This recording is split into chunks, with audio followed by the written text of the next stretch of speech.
વડોદરામાં આવેલો આ દશામાનો મઢ જે 20 થી 25 વર્ષ જૂનું આ મંદિર આવેલું છે, જ્યાં તમને દિવાસાના 10 દિવસ સાંડણીની આંખમાંથી ઘી પડતું જોવા મળી જશે. કહેવાનું દુઃખ દૂર કરે છે અને આ કળિયુગમાં પણ દશામાએ સાક્ષાત દર્શન આપે છે. અહીંયા તમને વડોદરા વાઘોડિયા રોડ ઉપર દશામાના મઢમાં સાંડણીની આંખમાંથી અવિરત ઘી નીકળવાની ઘટનાની જાત માહિતી વિજ્ઞાન જાથાની ટીમ અને પાણીગેટ પોલીસ સ્ટેશનના પોલીસ કર્મીઓ સાથે લેતા આ સમગ્ર મામલો છે બેબુનિયાદ દૂધ સાબિત થયો છે.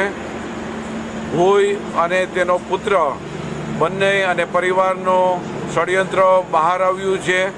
આર્થિક લૂંટનું કારસ્તાન બહાર આવ્યું છે. જે પ્રકારે ભોય છેલ્લા 35 વર્ષથી ધતિંગ લીલા ચલાવતા હતા તે વિજ્ઞાન જાથાએ બંધ કરાવી છે.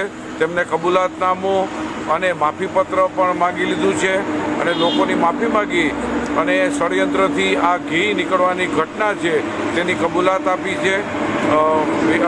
દશામાના વ્રત દરમિયાન આ જે ષડયંત્રના ભાગરૂપે કારસ્તાન કરેલ છે, જેનો વિજ્ઞાન જાથાએ 1273મો સફળ પર્દાફાશ કર્યો છે. અને આ બધું ના હોવું જોઈએ, બંધ. પરચા નહીં જોઈએ. મને વિશ્વાસથી માની શકાય, પરચાથી ના માનાય.